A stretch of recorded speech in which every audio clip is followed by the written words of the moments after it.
Sí, es muy importante que la antibiótico terapia ocupa en nuestro medio un lugar tan importante dentro de todo el armamento de todo el esquema terapéutico médico, lo cual se han determinado en diferentes factores. Entre ellos, lo que he escuchado de las clases anteriores de nuestros maestros, explican la alta incidencia de enfermedades infecciosas bacterianas que ocurren en todos los grupos etarios, desde las características de intraútero hasta el final de la vida. El segundo, la alta incidencia facilitada por el nivel socioeconómico que selecciona los fármacos, en los cuales a veces se hace unión de fármacos, los cuales pueden hacer que se presente resistencia bacteriana, que no se tome en cuenta cuánto de fármaco se va a utilizar. Y además de ello, las características de si en 4 días puedo cambiar y he comenzado con un tratamiento de 2 o 3 fármacos, puedo dejar solamente con uno y eso ayudaría en que yo no tenga resistencia bacteriana en el futuro.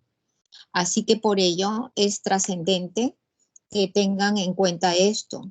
El otro punto es la educación sanitaria, que en algunos trabajos ustedes han presentado, según lo que he escuchado también en las clases, que es importante saber qué conocimientos tenemos, inclusive las personas que están eh, en el grupo que tenemos trabajando de los estudiantes, de los médicos que trabajamos aquí en estas clases y que además de ello van a repercutir en nuestro tipo de trabajo.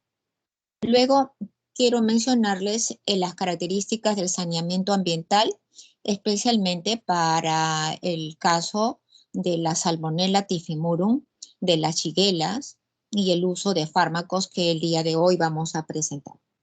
La mayor morbilidad es igual frecuentemente a la mayor prescripción de los antibióticos.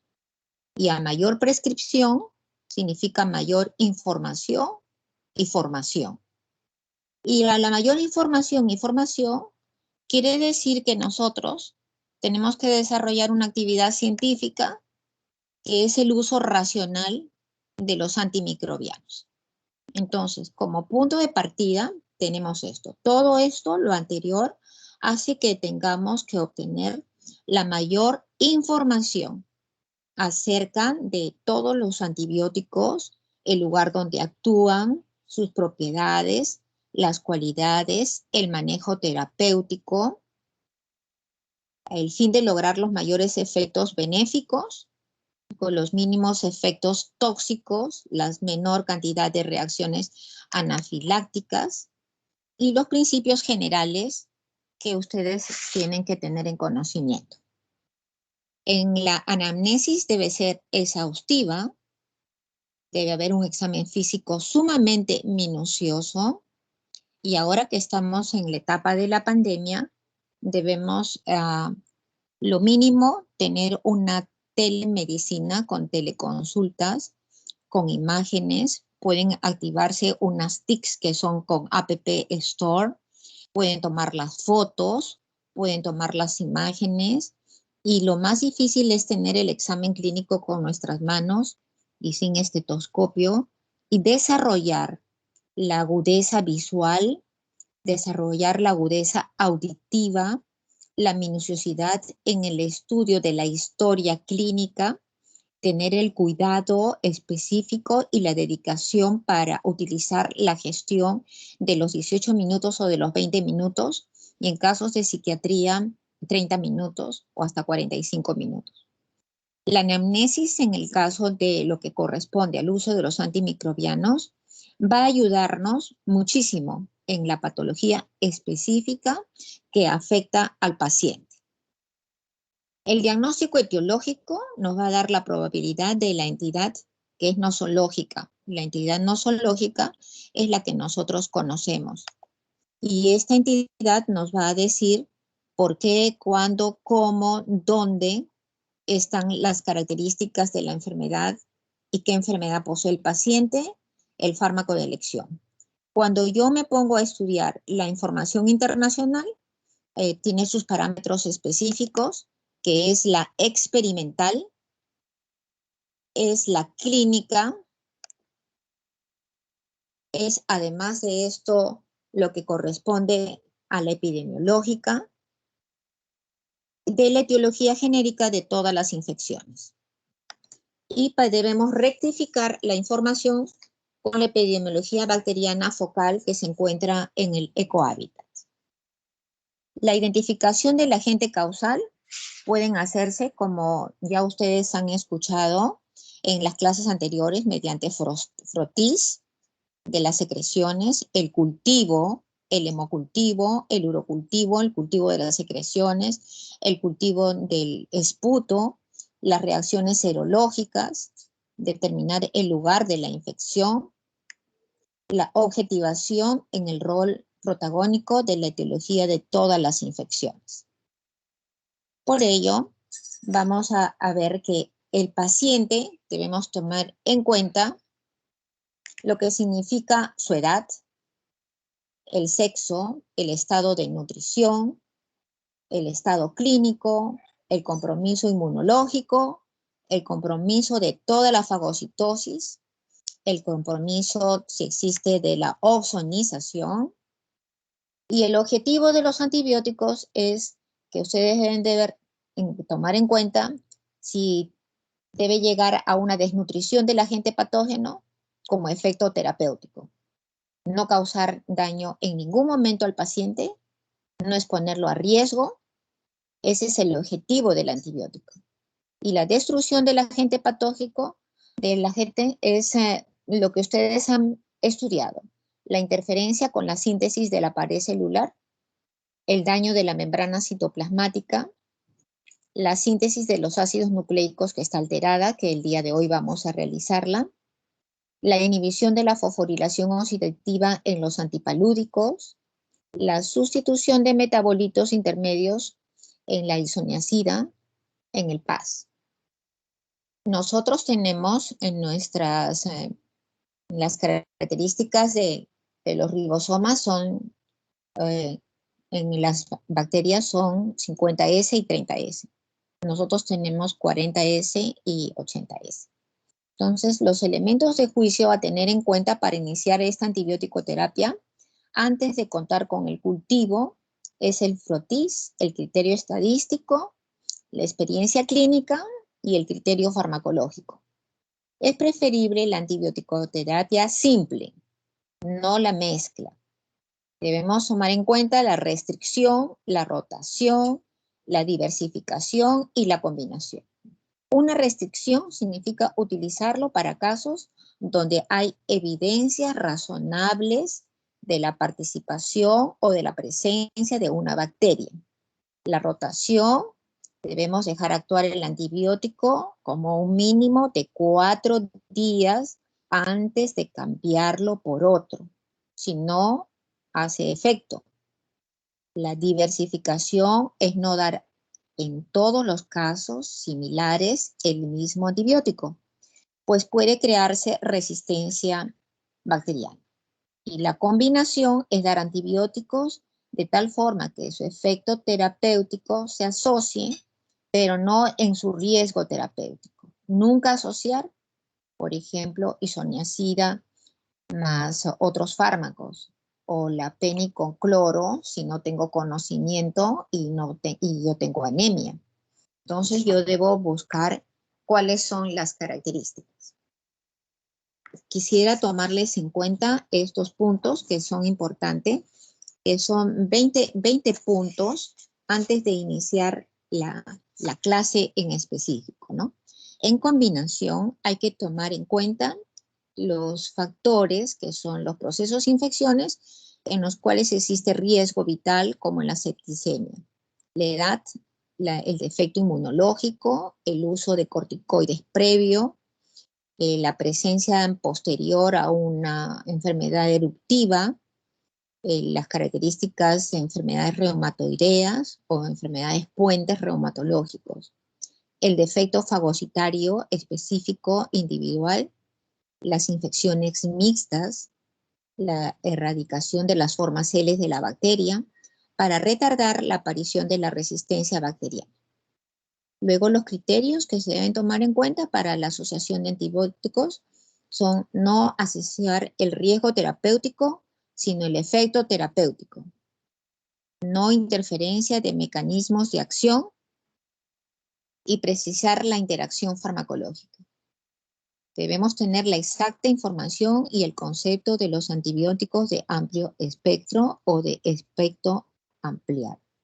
Evaluar el riesgo terapéutico esperado, que va a indicar indirectamente la vía de administración farmacológica, que son las náuseas, las diarreas, los no esperados, los trastornos del sensorio, los edemas angioneuróticos, el edema de laringe con la penicilina, reacciones alérgicas como Steven Johnson. Debemos tener presente el concepto de la superinfección inducida por antibióticos, la baja de temperatura que no se da al cuarto día. Y sin embargo, cuando retiramos el antimicrobiano, baja la hipertermia. Entonces, todo esto significa cuadro clínico. Debemos tener en cuenta la importancia de la vía de administración. La simple, la náusea, contraindica la vía oral, obviamente. La administración intramuscular requiere de una buena perfusión cardiovascular. El dosaje de los electrolitos, por ejemplo, de la heparina en una hemodiálisis, y si hay hipercalemia, que hasta puede producir paro cardiorrespiratorio y el paciente puede morirse allí durante la hemodiálisis. La importancia de todo ello es el cuidado extremo como personal médico de la salud y el trabajo conjunto en equipo con las enfermeras. La duración del tratamiento antibiótico, mínimo de 10 días en algunos casos, en otros 5 días, en otros 10 días, en otros 21 días, en otros tratamientos anuales, en tuberculosis ósea 1 año y medio. Y todo paciente infectado donde hay gérmenes muy sensibles, hay otros que son sensibles y hay otros que son resistentes. Y eso lo podemos ver en el cultivo.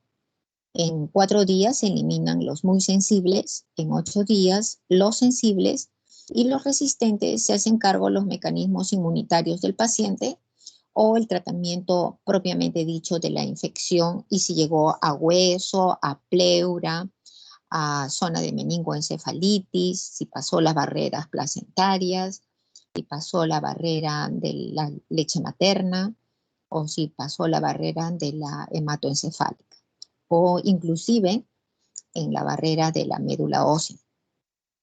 Y pueden presentarse cuando fallan todos estos mecanismos, se presenta la superinfección inducida por antibióticos, que es muy grave, pues todos los gérmenes de la flora ambiental también se suman a la superinfección. Quiere decir que baja su defensa y la flora, que es del ecohábitat de nuestra vida, se convierte en una flora patógena y se suma al germen, que es el primario, y da un cuadro de múltiple infección con una septicemia que es de multicompromiso y multiorgánica. El criterio de selección de las dosis debo tener en cuenta la concentración mínima inhibitoria, el nivel sérico, la cantidad de antibiótico indicada en cada microgramo por mililitro del plasma en la titulación sanguínea, el nivel tisular en la cantidad de antibióticos indicados por gramos de tejido, el factor de difusión en relación a la solubilidad de la droga por los diferentes tejidos, el nivel de eliminación y la excreción o inactivación. La valoración de la eficacia del tratamiento se realiza al 4.º día de la administración de los antibióticos, evaluando todos los síntomas, todos los signos, en los casos de los procesos agudos, y del 8º al 10º día en el caso del proceso crónico. Ocasionalmente es útil determinar la concentración sérica o tisular de los antibióticos. Los antibióticos con mecanismos de acción sobre la pared celular o sobre la membrana celular bacteriana son de elección en los casos de la deficiencia inmunológica, en el déficit de fagocitosis, en pacientes con tratamiento inmunosupresor, en la dificultad para participación de la inmunidad, en endocarditis bacteriana o en desnutridos muy graves. El uso profiláctico de antibiótico puede ser útil en casos excepcionales, ¿no?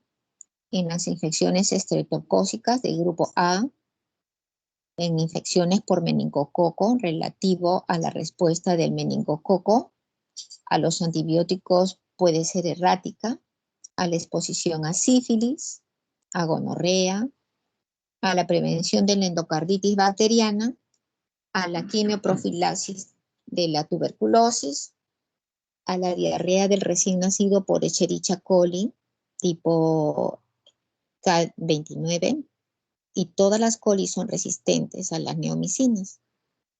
Y debemos saber qué elegir.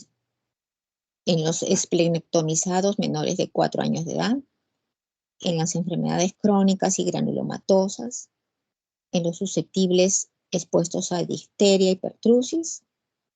Y sin embargo, la profilaxia antibiótica entraña un peligro de la alergia, la toxicidad y de la resistencia y de la superinfección inducida por antibióticos. La causa más frecuente del fracaso de la antibiótico-terapia son un diagnóstico errado, la resistencia bacteriana cromosómica y la extracromosómica de su ADN o de su ARN, dependiendo. El déficit del nivel antibiótico sérico o tisular, la vía inadecuada de la administración farmacológica, las obstrucciones anatómicas o funcionales, la presencia de cuerpos extraños, la participación de formas L, la participación de gérmenes de alta concentración mínima inhibitoria, la no administración del antibiótico selectivo, la calidad del fármaco y la venta del producto, la fecha de vencimiento del fármaco, y los antibióticos no reemplazan los procedimientos quirúrgicos. No hay que olvidar que absceso drenado, absceso curado. El antibiótico no actúa en pHs ácidos. Así que si yo tengo un tejido que está infectado, primero tengo que drenar, limpiar las paredes, hacer el cultivo, inclusive hacer un gram simple. En la diarrea, hacer un estudio de una extensión en lámina para ver si es con polimorfonucleares los que hay, es una infección bacteriana. Si es con linfocitos, es una infección viral y sirve para elegir el tipo de antibiótico o no elegir nada. Los antibióticos no tienen función antipirética ni corrigen las funciones vitales. Eso es muy importante. Y el antibiograma es un examen cualitativo y no cuantitativo. Lo cuantitativo me puede decir cuántas colonias hay, pero al saber que hay colonias, quiere decir que hay presencia de la bacteria. Y el cualitativo me dice cuál, si es gram positivo, gram negativo, si es aerobio, si es anaerobio. Y dependen de esto, muy importante, de que no es un axioma terapéutico. El uso indiscriminado de los antibióticos afecta la ecología bacteriana del individuo y hace que, por ejemplo, tengan diarreas por mucho tiempo y con olores extremadamente fétidos. Y lo que necesito yo es reemplazar mi microflora bacteriana normal intestinal por el uso indiscriminado de antibióticos. Afecta y también los fenómenos y facilita la resistencia bacteriana y determina problemas de salud pública por las altas tasas de invalidez y que puede producir la mortalidad. Afecta la economía familiar y más aún en estas etapas que vivimos. La prescripción médica agrava el problema anterior porque hay una fragilidad diagnóstica sin certeza. La incertidumbre del efecto terapéutico aún pasando los 4 días, los 8 días o el final del tiempo. Y la ignorancia de que puede haber un riesgo terapéutico. Concluyendo, todos estos principios que les acabo de mencionar rigen para todos los antimicrobianos y en especial para este grupo de fármacos que van a actuar en la síntesis del ARN.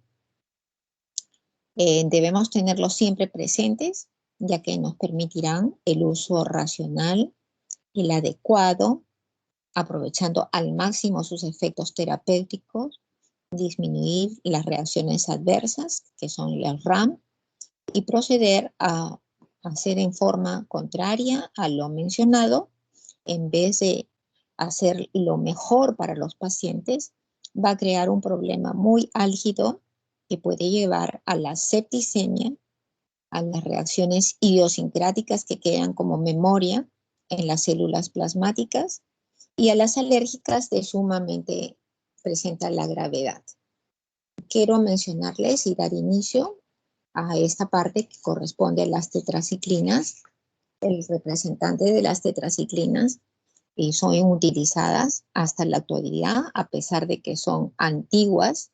Sin embargo, se utilizan tetraciclina, clortetraciclina, oxitetraciclina, doxiciclina, demetilclortetraciclina.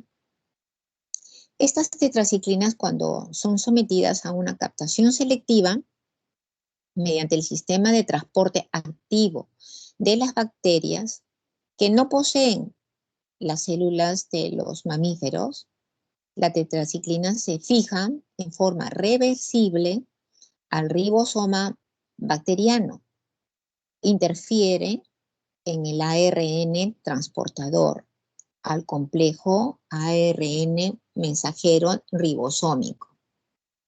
Entonces actúan en factores de una síntesis de, como si estuvieran pasando una síntesis con tampones para que bloquee y forma una transcripción irregular. Y de esa manera no se fabrica esta síntesis del ARN. Son activas por vía oral. Son poco tóxicas, pero dependen de la edad. Tienen acción bacteriostática, no se olviden. No deben mezclar acciones bacteriostáticas con bactericidas. Se vuelven competitivos y se inhibe una de ellas, de tal forma que el efecto terapéutico se pierde. Se extiende a gérmenes que son inhibidos por las penicilinas.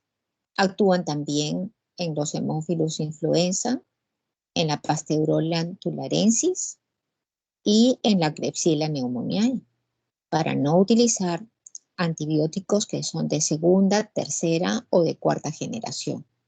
Entonces, ustedes deben elegir desde lo más simple a lo más complejo para que no tenga memoria la bacteria y ella no la capte y no produzca la resistencia bacteriana.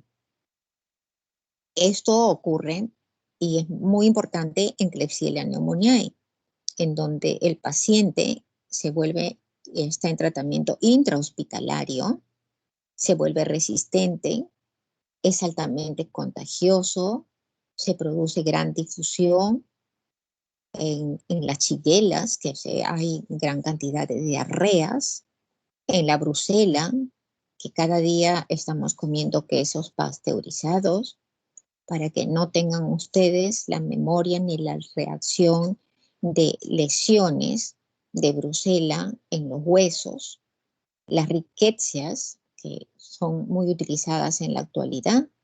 Ahora no tenemos cólera, hay linfogranulomas venéreos, por eso es que deben tener ustedes mucho cuidado en la CTS, en las enfermedades de transmisión sexual, en el tracoma, en la citacosis de los pajaritos, las palomas y en algunas amebas.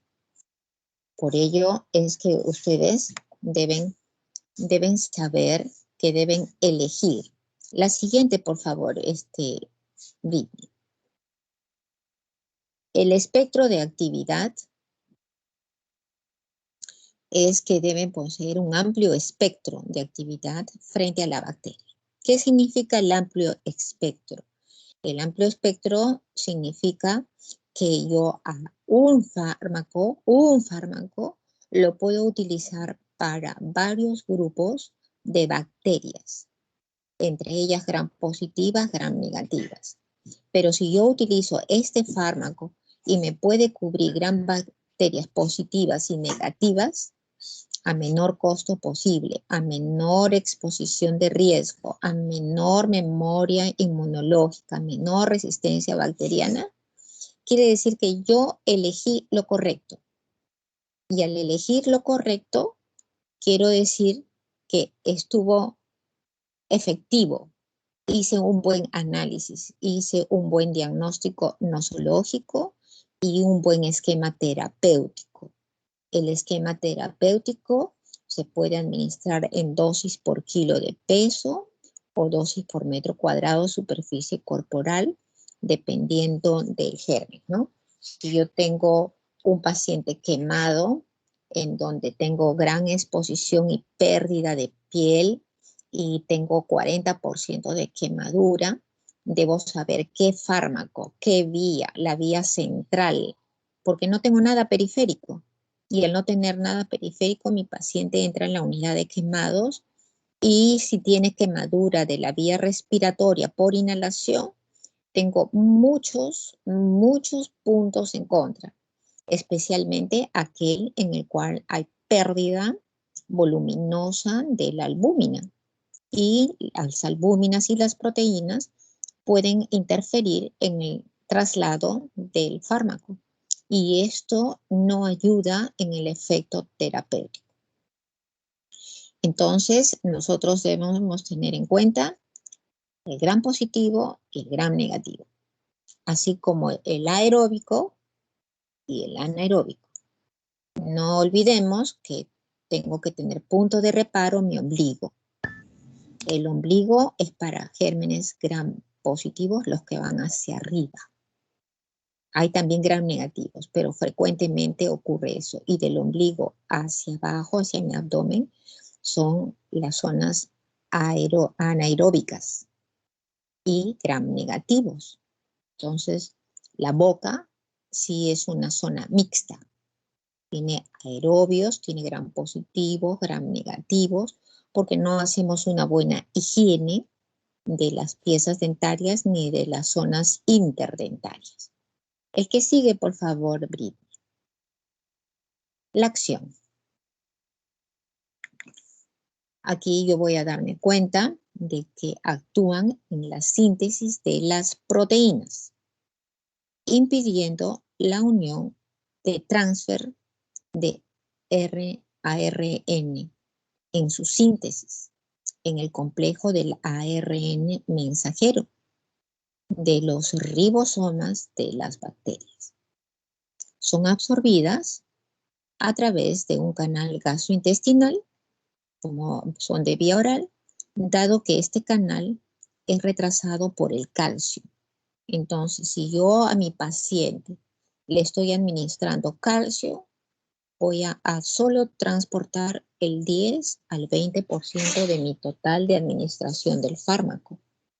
Y eso conlleva a que, entre comillas, falsee mi tiempo de tratamiento. Y al falsear el tiempo de tratamiento, va a hacer que yo me confunda y diga, no, me equivoqué de diagnóstico, no, me equivoqué de la elección del fármaco. Sin embargo, tengo que saber en mi historia clínica qué es lo que elegí y qué es lo que está mal en mi elección.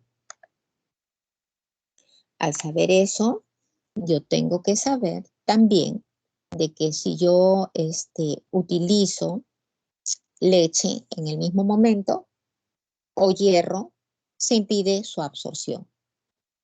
Y en algunos casos se añade metafosfato, pero es preferible no administrarlo, sino solo con mis alimentos sencillos. Un poco de pan, un poco de agua, un poco, si yo quiero utilizar en que sea algo retardado, con aceite, pero yo no espero que sea retardado, salvo en aquellos casos en que voy a utilizar el efecto terapéutico para que me dure mayor tiempo de vida media. Sin embargo, esto debo saber cuál va a ser las concentraciones adecuadas. Se administran teniendo disponibilidad del 80% ligado a la albúmina. 80% es un valor muy importante. Por eso, en la parte previa que les estaba exponiendo, de la cual es humildemente muy importante lo que les acabo de manifestar, yo tengo que saber si es que mi dosaje de albúminas es el adecuado.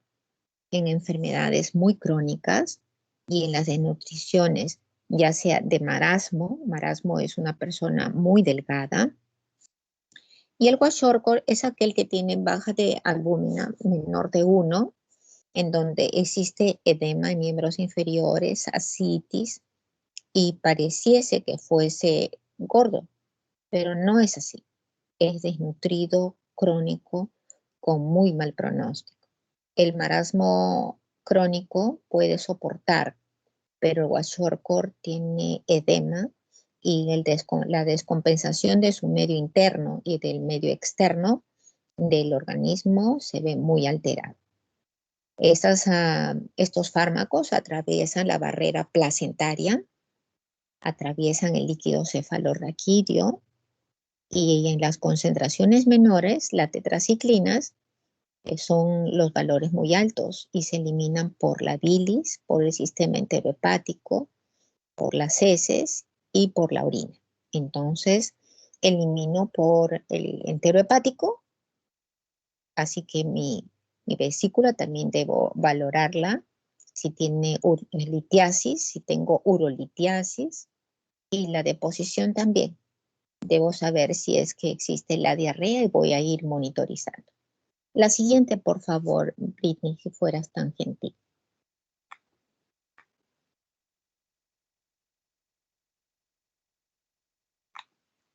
Las vías de administración. La vía oral o la vía endovenosa. Esas son mis vías. La absorción oral es incompleta y además puede empeorar en presencia de calcio. No se olviden. Y de sales de magnesio o de aluminio cuando administramos, cuando existe una gastritis aguda, una gastritis crónica. Entonces yo no debo administrar tetraciclinas. Y si no, retiro la leche, retiro el tratamiento de estos líquidos que son sales de magnesio o de aluminio como antiácidos. Entonces voy a utilizar bloqueantes de la bomba de protones o aquellos que bloquean los receptores HSU2, como hemos estudiado en otra clase previa, en el ciclo, en el grupo anterior del paquete de clases. Quiero mencionarles las características de la siguiente, por favor. De las acciones colaterales. Las acciones colaterales son muy importantes porque irritan la mucosa del aparato digestivo. Así que no olvidemos que debe administrarse después de la administración o en conjunto con alimentos. Y si yo como, por ejemplo, pan con aceituna, está excelente. Si como maní, no va a haber interferencia. ¿Por qué? Porque va a estar protegido. Si yo como albúmina, como claras de huevo, va a cubrir mi aparato digestivo, como les había mencionado anteriormente, como una alfombra. Y esta alfombra va a proteger de que no se absorba a nivel del estómago y que no va a cambiar sus características ni de su pH, ni va a tener riesgo. Se disminuyen las secreciones intestinales, la pancreática, cambia la microflora intestinal, modifica la microflora de la boca y de la vagina. Así que por ello es muy importante, muy importante. La microflora de la boca y la vagina a gram negativas y a anaerobios. Así que yo debo tener cuidado en hacer mis colutorios con bicarbonato o con cicloxidina. Y la higiene con mi cepillo rotatorio del ancho entre mis 4 incisivos centrales para poder elegir. Y de igual manera, el tamaño en el caso de los pediátricos, no vamos a utilizarlo. Y en los adultos mayores, en donde hubieron piezas, entonces el ancho que corresponde a la longitud de mi cepillo, de los 4 incisivos, o superiores o inferiores. Eso es la elección del cepillo. Los pacientes deben ser protegidos de la luz solar con mi gorrito, con mi protector solar de 90 o 100, porque las tetraciclinas también se depositan en los bordes de los tejidos óseos, en el esqueleto fetal y en los tejidos en desarrollo aparece la pigmentación de color amarillo-marrón, porque se producen precipitaciones de quelato de calcio. Y no se prescriben, miren, no se prescribe en la infancia. La dosis es entre 15 a 30 miligramos por kilo de peso, que debo administrarlo durante el tiempo o el esquema que indica el tratamiento. 21 días, debo administrarlo mínimo unos 10 días en la shigella. Debo saber en los cambios que corresponden a mis lesiones en la boca. Debo verificar, la que sigue por favor. Debo verificar las contraindicaciones, por favor, Brini, si fueras tan amable. Ya. Las tetraciclinas no se administran en niños ni en gestantes. Ojo, ni en niños ni en gestantes. Eso es muy, muy importante. ¿Por qué? Porque en los pacientes pediátricos se deprime el cartílago metafisiario, de tal forma que el paciente no va a crecer. Y eso es en los huesos largos, en el fémur, en la tibia, en el peroné, en el húmero, en el cúbito y el radio. Entonces yo voy a tener personas con talla corta y de forma de serrucho, donde no tiene que haber esa forma, sino ese cartílago de crecimiento debe ser liso para que pueda crecer.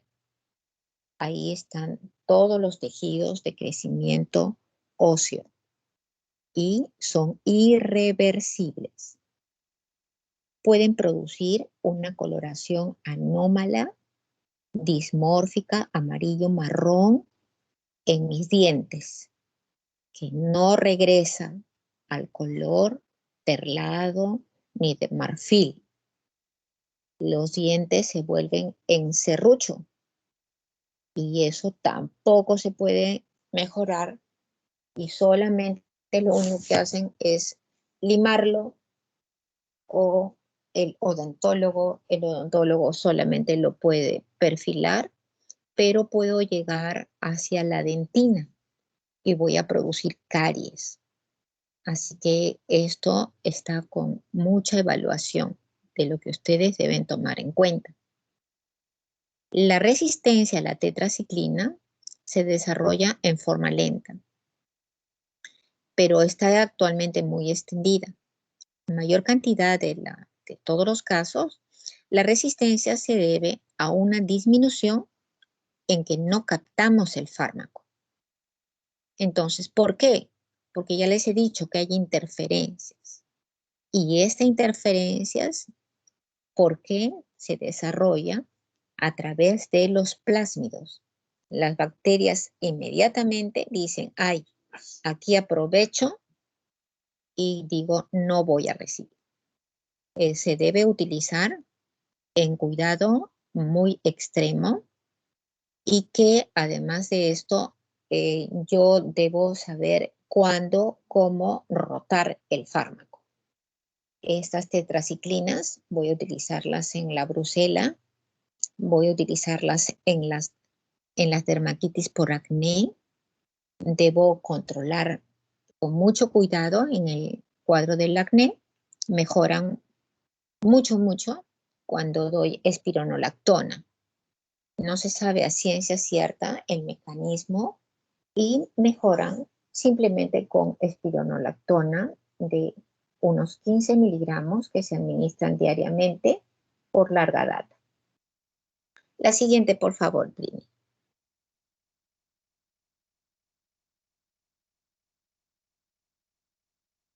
Las tetraciclinas tenemos nosotros varios que les acabo de mencionar, pero hay otras que son bacteriostáticas a alta dosis, pueden ser bactericidas. Tenemos la rolitetraciclina, que está unida, muy unida a la proteína, a la albúmina, y se vuelven de ser bacteriostáticas, pueden ser bactericidas, pero son altamente tóxicas. Atraviesan todas las barreras, la placentaria, la hematoencefálica, tienen reabsorción tubular en el riñón y su vida media es de aproximadamente 8 horas. Y nosotros debemos tener en cuenta las otras vidas medias de los otros fármacos, ¿no? La doxiciclina de 15 horas. La clortetraciclina de 5 a 6 horas. Y ellas desacoplan la fosforilación oxidativa, de tal manera de que la cantidad de ATPs y de oxígeno en las células va a verse alteradas. Y yo debo monitorear a mi paciente para que no tenga estos cuadros. ¿Cuándo aparecen estos cuadros?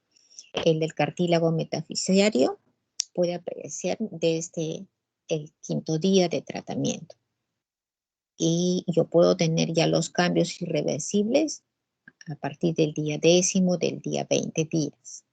Entonces yo debo tener mucho cuidado en el uso del tratamiento de las tetraciclinas. No olvidemos entonces que no se administran en pacientes pediátricos, que son altamente competitivos y que necesitan tener albúmina para su transporte, ligado a proteínas que se eliminan a través de la vía digestiva por el circuito enterohepático, en las heces, en la vía biliar y en la tubular.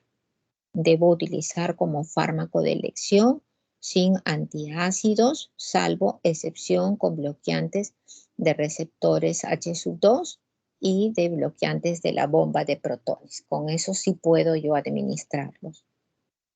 Y debo de darme cuenta de que no debe producir ni náuseas ni vómitos. No debo exponerme a la luz solar y debo protegerme porque si no se produce hiperpigmentación irreversible. La siguiente, por favor.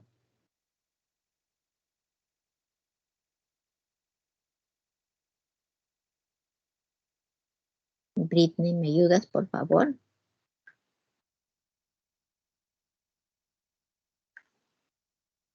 Entonces acá el tratamiento es en acné rosácea, muy importante, llamativamente marcado, con nódulos, con secreción purulenta, que deja imágenes volcánicas, el rostro muy dismórfico, aparecen en la espalda, en los brazos, en la zona posterior del bíceps, en la gonocosia, en la sífilis, en la disentería, en el cólera, en el tratamiento de las amebas. A nivel hepático debo controlarlos. En infecciones, estoy ahorita verificando la faringoamigdalitis, las infecciones periodontales, la bronquitis, las neumonías atípicas, la fiebre recurrente, la fiebre Q, el tifus exantemático, endémico, la actinomicosis, la brucelosis, que es muy importante, y las tetraciclinas no se deben utilizar en pacientes con lupus, proscrito. Así, no se deben utilizar en pacientes con lupus. tienen riesgo de formación de tumores intracraneales benignos y no se deben tomar con retinoides, que son para la piel. Pueden utilizarse para inhibir las metaloproteasas que están presentes en tumores y metástasis y en la angiogénesis que están en estudio. El que sigue es el grupo del cloranfenicol, ¿no? ¿Cuál es el que sigue, Britney, por favor? Ya. Entonces, el cloranfenicol es un fármaco muy antiguo, muy antiguo, que hasta la actualidad cobra vigencia. Inhibe la síntesis proteica, reprime la síntesis proteica en la unidad 30S de la transmisión de los aminoácidos activados, y esta sustancia es absorbida rápidamente tras la administración oral o endovenosa y nunca debe administrarse intramuscular. Ojo, nunca debe administrarse. Cuando se presenta y se da tratamiento, en especial en lo que corresponde en la fiebre tifoidea, la administración primero debe ser endovenosa por 4 días hasta que baje la hipertermia y luego pasar a administración oral para que además de eso no tenga la permanencia de ser portador sano de fiebre tifoidea. Así que ustedes deben tener muy en cuenta de que lo que corresponde a la enfermedad de la fiebre tifoidea, queda ahí la Salmonella typhimurium, queda guardada en la vesícula, que puede llevar hasta mejorar y sanar con la colecistectomía. El nivel sanguíneo alcanza las 2 horas, su máximo valor. Existe una rápida eliminación renal. El cloranfenicol desaparece de la sangre cuando han pasado 8 horas y este fármaco se distribuye en todo el organismo. Atraviesa la barrera hematoencefálica, puede utilizarse en meningoencefalitis, en los derrames pleurales, atraviesa la placenta y ya les voy a explicar cuáles son los efectos cuando pasa a través del feto. El tratamiento es para gram negativos, especialmente para meningoencefalitis y la salmonelosis. Las dosis son 50 miligramos por kilo de peso. No debo utilizar 15 miligramos por kilo de peso. No debo utilizar 20. Si mejora, no debo bajarlo, pero yo debo tener control de otros parámetros con el uso y el tratamiento del cloranfenicol. La que sigue, Britney, si fueras tan gentil.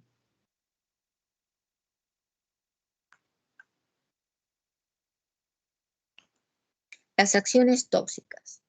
El tratamiento mayor a 10 días aparecen lesiones tóxicas en el sistema hematopoyético. Sin embargo, yo no puedo cambiar el esquema terapéutico por decirles en la fiebre tifoidea. Entonces aparece agranulocitosis, púrpura trombocitopénica y que puede llevar a un curso irreversible de la aplasia medular, que es independiente de la dosis utilizada. Depende de la respuesta individual. Inhibe la síntesis proteica de las proteínas de los microsomas y retrasa el metabolismo de otros fármacos, como por ejemplo la tolbutamida, la fenitoína y el ticumarol.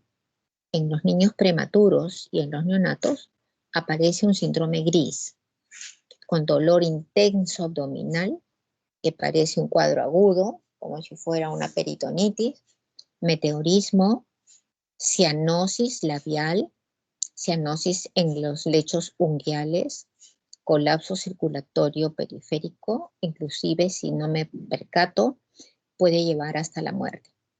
Y por la destrucción rápida de las bacterias, donde se produce una eclosión, o sea, bacterias gram negativas, puede existir una endotoxemia y un shock circulatorio mortal. La siguiente, por favor. Las indicaciones debe limitarse a las enfermedades que sean meningitis, salmonelosis y en algunos casos en Haemophilus influenza. No debo utilizarlos en otros. Yo no puedo utilizar al por mayor. Son casos específicos para que no quede resistencia bacteriana. Pueden utilizarse en primera línea, pero lo principal es que yo no debo hacer mezcla de antimicrobianos. Como ya les había explicado desde el inicio, hay que tener mucho, mucho cuidado. Y aquí todos los fármacos que estamos utilizando tienen acción especialmente en lo que corresponde a los ribosomas, unos 30S y otros 50S. En el grupo, la que sigue, por favor. La que sigue vamos a hablar de los aminoglicósidos y después les voy a hacer todo un resumen correspondiente. Los aminoglicósidos tenemos desde el más antiguo, que es streptomicina utilizado en el tratamiento de la tuberculosis, amicacina, muy utilizado como segunda línea de los primeritos eran gentamicina, los segundos han sido amicacina. Tenemos también neomicina, kanamicina, paromomicina y gentamicina. Alteran la síntesis proteica bacteriana en el factor 50S. No se absorben por vía tracto intestinal, así que no hay fórmula de los aminoglucósidos de administrarlas por vía oral, son por vía endovenosa o intramuscular. Altera la cóclea, el laberinto, produce hipoacusia neurosensorial irreversible. Y yo puedo darle 3 días y puede volverse hipoacúsico. Y no tengo opción. Y necesito mis pruebas de funcionamiento de la audiometría y también de percusión con la zona timpánica, que es con el diapasón, en la zona de la apófisis mastoides, y verifico cuánto, y también con decibeles en el estudio de la impedanciometría. La que sigue, por favor, en la streptomicina. La que sigue, por favor. Ya, muy bien. La streptomicina se encuentra frecuentemente como sulfato. Tiene un efecto tuberculostático. Tiene tendencia a producir bacterias resistentes. Es válida en los bacilos de tuberculosis de primera línea, en una tuberculosis primaria o en patología respiratoria alta. Vía administración intramuscular del 30 al 60% se elimina a través del riñón cada 12 horas, y la diferencia es que en las 12 horas siguientes queda muy poca cantidad. La dosis adecuada está de acuerdo a la filtración glomerular. Si yo tengo una filtración glomerular en la cual no funciona ni 1 centímetro por kilo por hora, definitivamente no puedo hacer nada. Quiere decir que el fármaco se queda y va a producir lesión. Y al producir lesión renal, el glomérulo es el que va a estar alterado. Y va a haber pérdida y abertura de los poros y con pérdida de líquidos y de electrolitos que puede ser irreversible. Se reparte en todo el espacio extracelular, pasa la barrera hematoencefálica, ingresa al líquido ocular, a la zona peritoneal y al feto. Entonces, yo tengo que ver también de que no produzca hipoacusia fetal. Así que el tratamiento debo yo monitorearlo, controlarlo, y recuerden que lo más importante en la vida de la medicina son los pacientes. Las acciones colaterales, la siguiente, por favor. Las lesiones del octavo par craneal son especialmente de la rama vestibular. Las dosis diarias son de 1 gramo por día. Y a los 4 meses frecuentemente hay lesiones. Pueden producirse trastornos vestibulares en la marcha, trastornos neurológicos del arqui, del meso o del palio cerebelo. Así que ustedes deben monitorear desde el inicio con una prueba basal de mi audición y monitorearla cada mes o cada 2 meses hasta completar lo mínimo los 6 meses de tratamiento. Y para tratamientos largos del año o del año y medio. En el tratamiento especial o de elección es en la tuberculosis, en el primer esquema de tratamiento, porque para las tuberculosis que son monodrogo o multidrogo resistente, puede haber ya resistencia bacteriana a estos fármacos y definitivamente ya no están como fármacos de elección. La que sigue, por favor. Ya, la neomicina es un fármaco que se administra para bacterias gram positivas y gram negativas. Extraordinariamente resistente en cuanto al almacenamiento, al calor y a las enzimas digestivas. Todo el sulfato de neomicina en las lesiones tópicas, cutáneas, infecciosas, conjuntivitis, ulceraciones, chalazo, funciona perfectamente bien. Así como el cloranfenicol y la tetraciclina funcionan en tópicos muy bien, especial en conjuntivitis, blefaritis. No se absorben por vía digestiva y disminuyen la síntesis del amoníaco, por lo tanto puede producir coma y este coma puede ser irreversible. Puede ser utilizada vía intramuscular y tiene efecto curarífero. Entonces puedo tener parálisis de tipo curare y que debo estar muy alerta porque hay parálisis respiratoria. La que sigue, por favor, en el caso de la paromomicina, es obtenido a partir del Streptomyces rhinosus. Tiene indicaciones muy semejantes a la neomicina y tiene acción frente a las infecciones del tracto digestivo y tiene propiedades específicamente contra las amebas. Nada más. La kanamicina, la que sigue, la kanamicina está utilizada en nuestro medio para tener actividades. La que sigue, por favor. La kanamicina es una sustancia polibásica, actúa frente al estafilococo y frente al bacilo de tuberculosis y es como una droga de segunda generación. Es ineficaz frente al estreptococo, a los neumococos y al clostridium. Pasa la barrera hematoencefálica y solo en el caso de meningitis se administra cada 12 horas.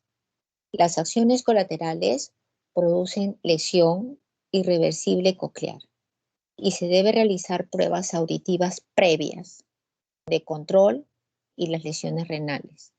El tratamiento son 15 miligramos por kilo de peso. A las salmonelas y a las shigella puede utilizarse, pero solamente a menor cantidad de dosis porque es altamente tóxica. Solamente 12 miligramos por kilo de peso. Y ustedes deben ver que en realidad no haya sinergia con otro antimicrobiano porque puede disminuirse la absorción de otro fármaco y puede inhabilitar a otro antimicrobiano. En la siguiente, por favor, vamos a hablar de la gentamicina. Tiene un amplio espectro de acción en todo el grupo de los aminoglicósidos, aunque hay ahora resistencia. Por lo tanto, puede controlarse con urocultivos, hemocultivos y especialmente contra cepas resistentes a la neomicina y la kanamicina. Tiene acciones tóxicas sobre el aparato cloquear y renal. Se utiliza con buenos resultados en infecciones debidas a la pseudomonas, aunque haya resistencia. Y ahora se están utilizando otros fármacos de tercera y de cuarta generación, ¿no? Ceftriaxona u otros en la vancomicina. La Escherichia o los pipetazos, Escherichia coli, las cepas como Proteus, las Klebsielas, estafilococos resistentes y en las quemaduras. Es altamente ototóxico, coclear y nefrotóxico, irreversibles. Como les había mencionado, esta irreversibilidad ya no tendría salida. La que sigue, por favor. Aquí tenemos el grupo de otros esquemas farmacológicos que también actúan a nivel de 30S y 50S, que son los macrólidos que hemos estado utilizando durante esta pandemia, al inicio, en la primera ola y en la segunda ola. Son antibióticos que tienen un anillo macrocíclico de lactosa, cuyo prototipo es el más utilizado, es la eritromicina. La eritromicina se utiliza en pacientes alérgicos a la penicilina y se puede utilizar por vía oral. Y debo tener en cuenta la hepatotoxicidad. Y también se utiliza en nuestro medio la claritromicina y la citromicina, que ha sido muy utilizado por 3 días a 5 días durante el tratamiento de la pandemia. La diritromicina, la rocitromicina, la espiramicina y la etdazomicina es el tratamiento de diarreas asociadas para este fármaco a Clostridium. En pacientes alérgicos a las penicilinas y sus derivados, puedo utilizar los macrólidos. Actúan a nivel de la zona ribosómica del ARN transportador y entre los niveles de 30S y 50S. La que sigue, por favor.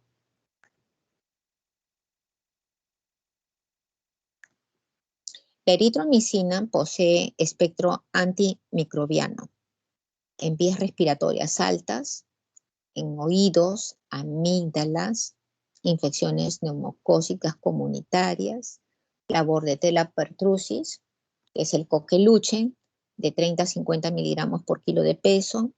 Puede haber esteatosis hepática, colestasis hepática, el reflujo hepatobiliar, éstasis en el colédoco, reacciones alérgicas a la penicilina se puede utilizar. Y hay otros fármacos que son utilizados en nuestro medio, no solamente eritro, acitro, claritromicina, espiromicina y la oleantomicina. Los más conocidos, eritro, claritro y acitromicina. El que sigue, por favor.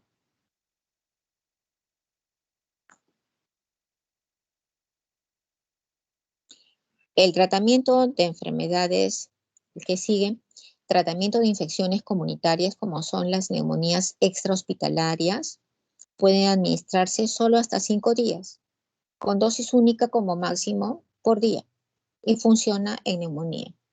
En neumonía con 5 días, el paciente anciano que no está en contacto con personas y que no ha ido al hospital y que no tiene una infección agregada intrahospitalaria, funciona excelentemente bien.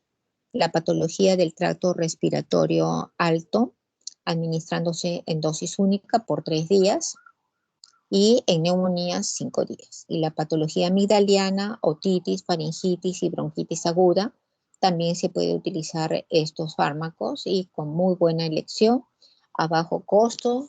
El medicamento básico cuesta 10 soles el tratamiento y rinde efecto. En los fármacos que son de marca, con 20 nuevos soles, el tratamiento le da cobertura, mientras si están a nivel intrahospitalario, los tratamientos son de altísimo costo y frecuentemente no son cubiertos. La que sigue, por favor. Los cetólidos son un nuevo grupo de antibióticos que están estructuralmente relacionados a los macrólidos, resistentes si se tiene a la cetromicina. El tacrolimus no es un antibiótico y se utiliza en todos los pacientes post-trasplantados como inmunosupresores o inmunomoduladores y también unido a la ciclosporina. Estos cetólidos son el grupo de antibióticos que se encuentran asociados al grupo de los macrólidos y teniendo acción a nivel de 30S y 50S.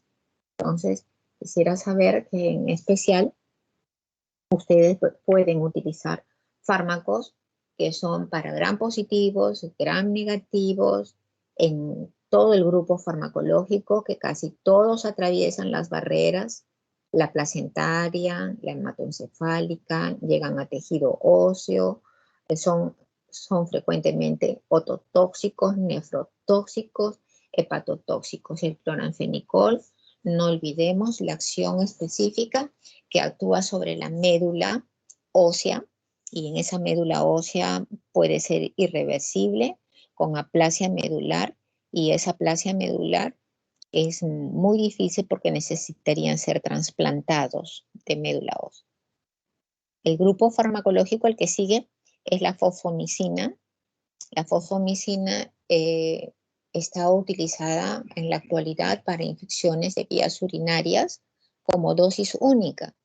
Se llama Monurol, actúa a nivel del ARN ribosómico 30S, es altamente tóxico con metabolismo hepatocítico, tiene una dosis unitaria, calma la infección urinaria con una sola dosis. El tratamiento cuesta como 79 soles. Se utiliza en un sobre que es como para administrar con agua fría, hervida, como si fuera una sustancia que le echo el polvo y se diluye, y el sabor es rico y calma la infección urinaria el mismo día del inicio de la terapéutica. El tratamiento es único, pero deben saber de que debo controlar mis funciones de transaminasas, mis fosfatasas, y el paciente se mejora y no utiliza por vía endovenosa ningún otro fármaco. Se utiliza en nuestro medio como de gran opción y sin utilizar ningún fármaco por vía endovenosa. Y eso es lo importante. Quiero repasarles algo especial para que ustedes tengan un resumen de lo que hemos estado avanzando en el trabajo. Entonces, en pared celular, no olvidemos penicilinas, cefalosporinas, vancomicina, descicloserina, bacitracina. En la membrana celular, polimixinas, anfotericin B, nistatina, gramidicina, tirosidina. En el núcleo, rifampicinas, ácido nalidíxico, isoniazida, actinomicinas. A nivel ribosómico, 50S y 30S, los primeros son cloranfenicol, los macrólidos, la lincomicina, que llega al hueso, al oído, a las membranas timpánicas, a la vía respiratoria alta, clindamicina para los anaerobios, para las diarreas, aminoglicósidos y tetraciclinas. No olvidemos los efectos tóxicos de tetraciclina: óseo, cartílago metafisiario, pigmentación dentaria irregular o en serrucho. No olvidemos el tratamiento del cloranfenicol con la aplasia medular. Los macrólidos de gran uso en nuestro medio para infecciones respiratorias comunitarias y de gran utilización cuando son resistentes a los derivados de las penicilinas. Y las enzimas, los que actúan en enzimas son las sulfas, el trimetoprim, la dapsona y el ácido aminoparacílico. Debemos ver que todos estos fármacos deben ustedes tomarlos en cuenta para que tengan ustedes un informe. Antibióticos que actúan sobre la traducción. La síntesis proteica se realiza en los ribosomas bacterianos, quienes reciben información del ARN mensajero. Estos ribosomas están formados por dos corpúsculos de diferente constante de sedimentación, 30S y 50S. Existen antibióticos que actúan sobre las unidades de 30S, aminoglicósidos, tetraciclinas, y sobre las unidades de 50S, eritromicina, lincomicina, cloranfenicol, clindamicina, originando la formación de proteínas anómalas. Es importante que nosotros tengamos que mencionar que los ribosomas humanos son más grandes, formados por unidades 40S y 60S. Gracias a esta diferencia, existe una buena gama de antibióticos que actúan sobre los ribosomas bacterianos más selectivamente que contra los humanos, aunque esto no limita, no excluye la posibilidad de que exista toxicidad con estos antimicrobianos. Los aminoglicósidos son un grupo muy importante de los antibióticos por su amplio espectro de actividad contra bacilos gram negativos y su acción sinergista con la penicilina se asocia, y con estos antimicrobianos tienen algunos ciertos efectos específicamente para estreptococos y Pseudomonas aeruginosa. En general, todos los aminoglicósidos son bactericidas, tienen efectos colaterales similares y se administran parenteralmente, diferenciándose por el espectro de actividad antimicrobiana. La neomicina es probablemente el más activo y el más tóxico, mientras que la streptomicina es el menos activo, pero es el menos tóxico de todos ellos. Son activos, como resumen, contra una gran variedad de gérmenes gram positivos y negativos, a predominio de las micobacterias. No son activos contra bacteroides y otros microorganismos que son anaeróbicos. Las bacterias resistentes a los aminoglicósidos pueden ser sensibles a otros, debido a que las bacterias no han creado resistencia genética que sea universal a todos. Esto es muy importante.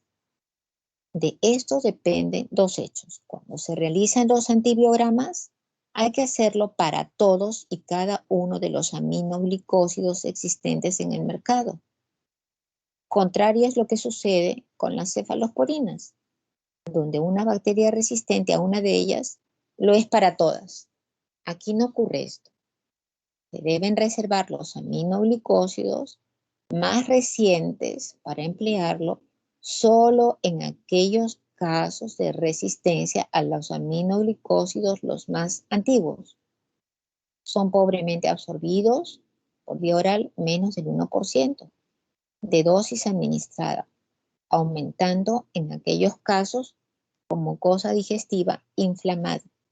En la sangre se unen en forma discreta a las proteínas y tienen un poco de penetración del líquido cefalorraquídeo.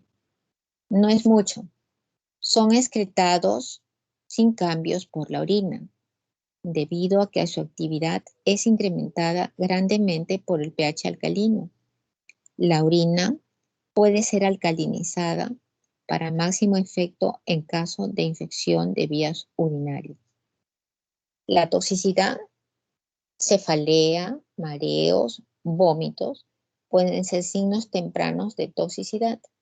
La supresión por este momento del antibiótico puede reducir el riesgo más serio, que son toxicidad mayor, no se olviden, vestibular, auditiva, renal y bloqueo neuromuscular, efecto curariforme. La toxicidad menor, rash dérmico y fiebre por drogas. La nefrotoxicidad puede producir daño tubular renal, siendo la neomicina el más activo de estos. Luego sigue la kanamicina y la gentamicina. Por ello, se deben administrar solas, nunca juntas. No debo administrar dos aminoglicósidos. Y en presencia de insuficiencia renal, yo debo utilizar fórmula.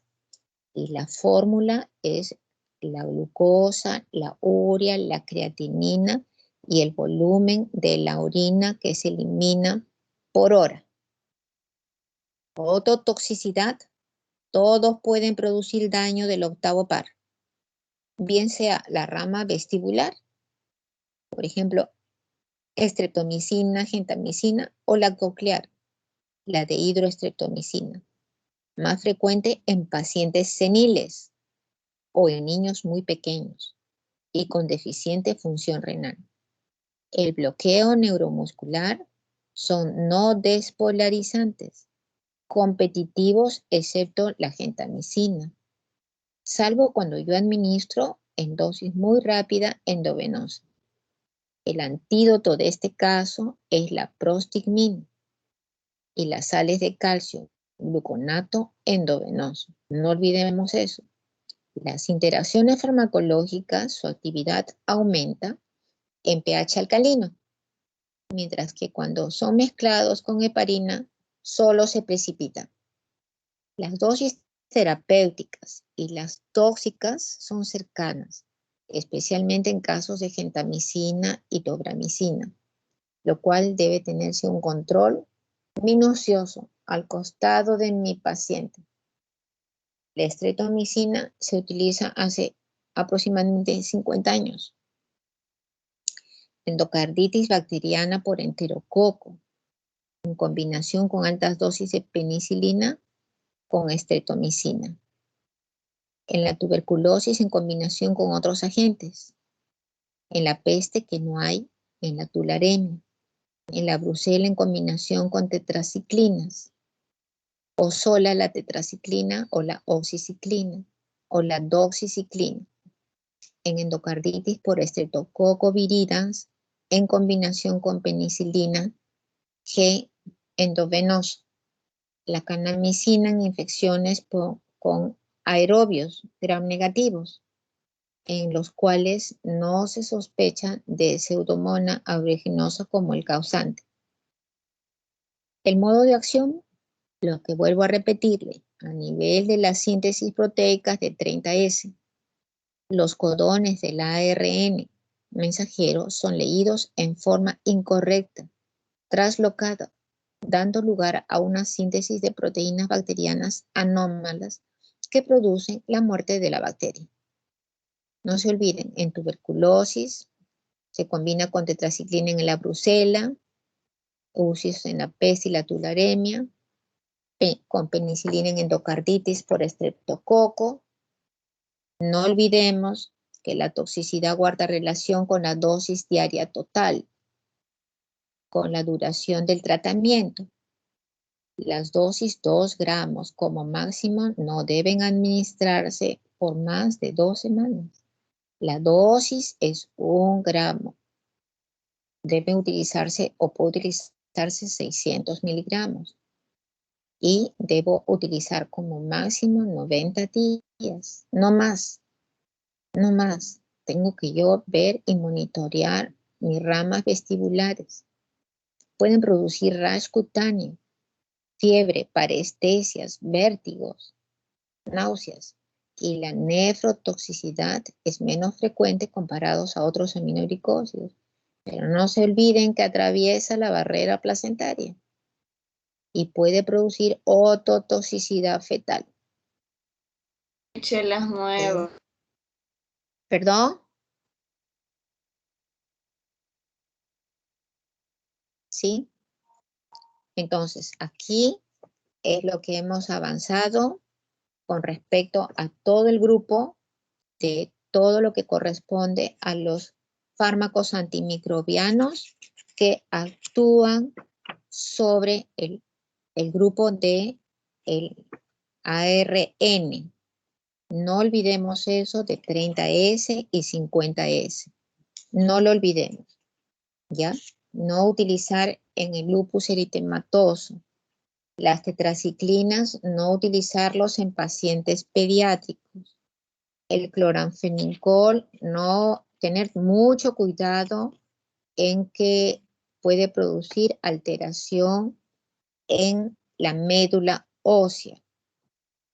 Se puede utilizar con mucho cuidado y tengo que yo ver que no se produzca la disminución de las 3 series. La serie de las plaquetas, de los glóbulos rojos y de los glóbulos blancos. Debo eso tener muchísimo cuidado. Entonces, debo saber que el cloranfenicol se utiliza también en bacteroides fragilis y en este tipo debo saber de que no deben bloquear ninguna función ni estructura de las funciones vitales. Esto es lo que quería explicarles y les he hecho un resumen en general de todo lo que significa la selección de los antimicrobianos. Luego la presentación de los fármacos que actúan a nivel del ARN en su transcripción.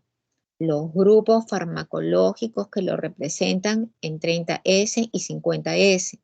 Y luego un resumen de cada una de las actividades y funciones específicas y contraindicaciones de estos fármacos. ¿Sí? Eso es lo que quería mencionarles y muchas gracias por siempre su fina atención que tienen ustedes en cada una de las exposiciones en donde trabajamos con cuidado para no equivocarnos en la selección del fármaco. ¿Sí? Entonces, hemos concluido esta clase y muchas gracias por toda la gentileza y la deferencia hacia mi persona. ¿Han escuchado ustedes bien la clase, por favor? Sí, doctora, perfecto. Sí, espero que haya sido sumamente útil porque se actúa y es de vigencia en vías respiratorias altas, en septicemia, en infecciones urinarias, las barreras placentarias, en osteomielitis, en